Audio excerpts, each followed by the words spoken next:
Hello everyone. Today we will take the chapter 2, that is what is around us. Okay?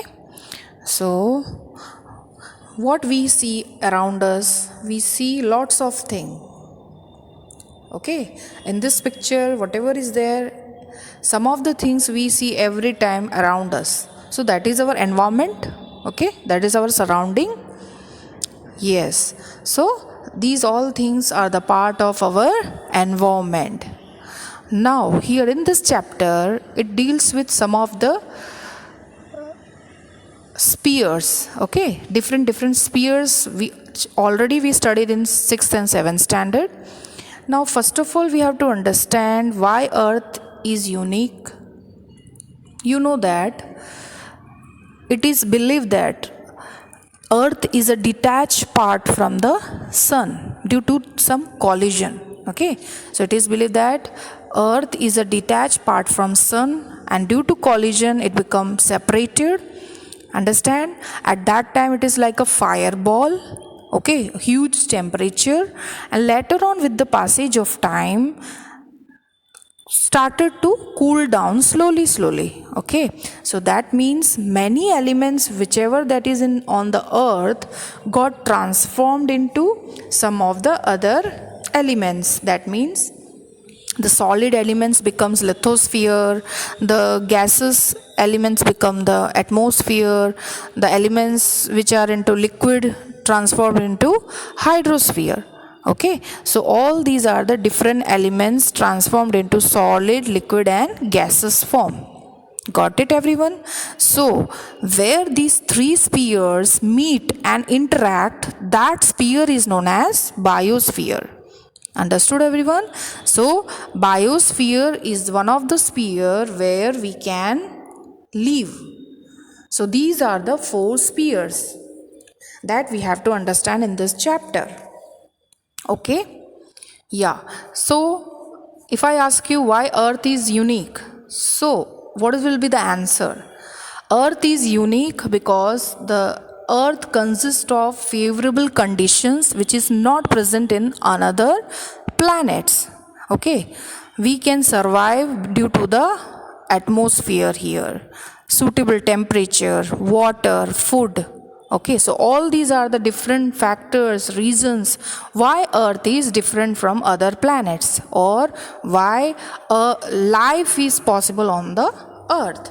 Now, these are the different spheres, that is lithosphere, hydrosphere, atmosphere and biosphere. So we have total 4 spheres that we have to discuss in this chapter. Now, first we talk about lithosphere. Okay, one of the spheres of the earth. Now, lithosphere means what? Litho means rock. Okay, it is rock, and sphere means layer. That means layer of rocks, and it is the upper layer which is made up of soil and solid material. Okay, so whatever the structure you see in this image, that is the layers of earth. So there are different layers we can see here. This is inner core, outer core, mantle, asthenosphere, or we can say upper mantle, and above crust. So this inner core, which is consist of solid iron and nickel. Okay, and the outer core consists of liquid iron and nickel. Okay, yes, so the maximum heat we can find here, that is in the outer core, because that part is liquid form. Understand? Yes, and mantle area also divided into two parts, lower mantle area and the upper mantle.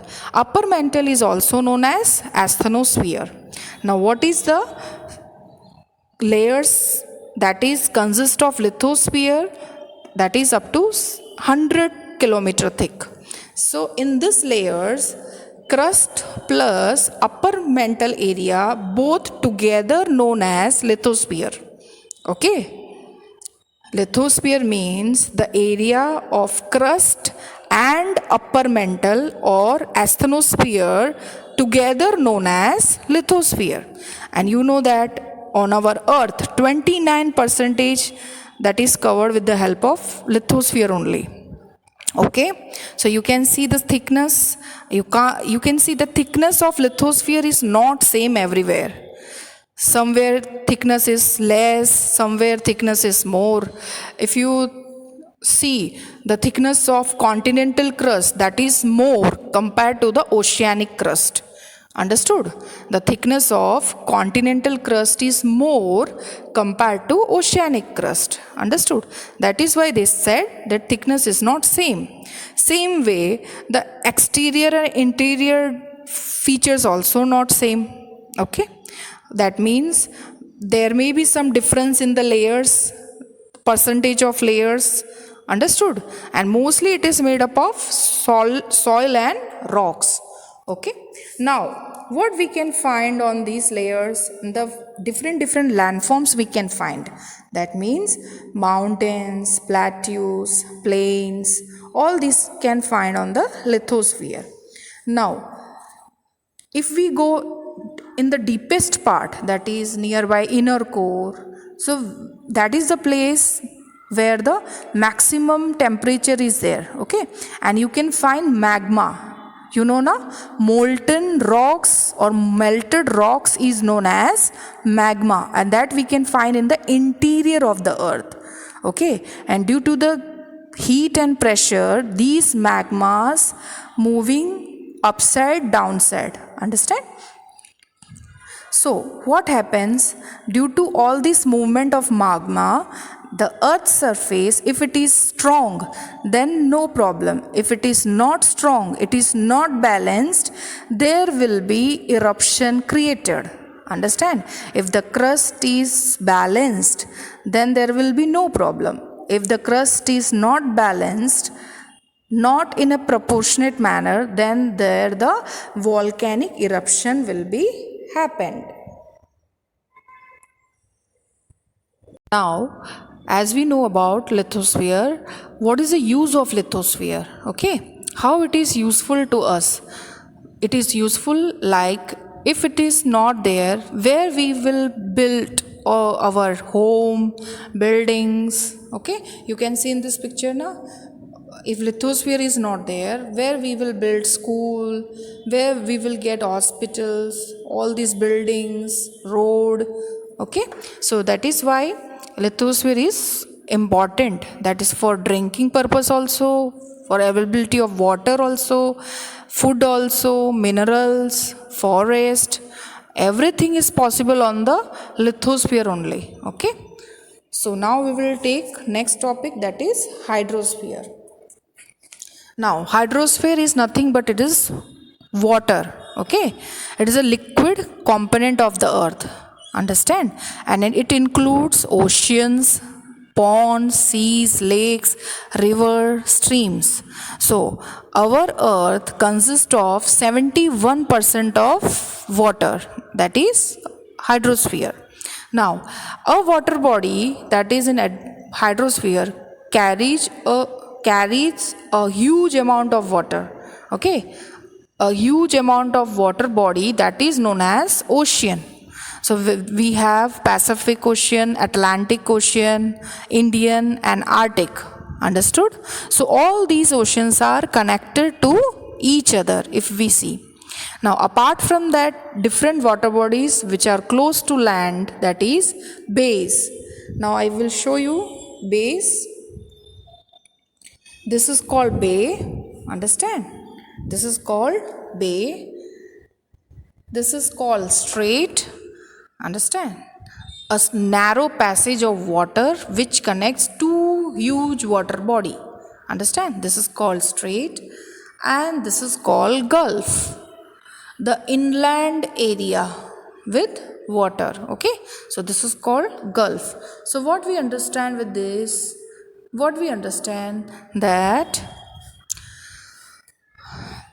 the valleys, that means if we see in the ocean, the valleys with the depth of 10 to 11 kilometer, we can see in the ocean. That is the depth of ocean. Now, as I told, the similar features we can see on the earth, that is on the continent also and the oceanic bed also. That means high mountains, plateaus, plains, all these landforms we can see on the continent part plus ocean, that is underwater also we can find. What we understood about hydrosphere? Hydrosphere consists all form of water. Okay, you can see on the oceans, lakes, river, wetland, ice caps, clouds, soil, rock layers beneath surface, that is underwater. So these all are the forms of hydrosphere. Different apart from these also exist, like we can see here like clouds. Okay, you can see here groundwater. So what it say that maximum number of percentage of water it is consist with ocean only, that is 97 percentage. Okay, and remaining 1/3% we can see in ice caps, glacier, okay, and in underground as a underground water. Apart from that, some water also accumulated in lakes, streams, river also. Now, ocean water is not suitable for drinking, so we need fresh water. Okay, so what is the source of fresh water? It is only rain. Yes, the rain is the source of fresh water which comes from ocean. Now, apart from that, this hydrosphere is also useful for many purpose, that is for chemicals, minerals, fish we can find different aquatic life. We can generate electricity through all these waves, tides, currents of oceans. Okay, so all these are the advantages of hydrosphere. Apart from that, ocean is also used for waterways, from to transport goods from one country to another country, to travel from one country to another country. So all these are the advantages of hydrosphere.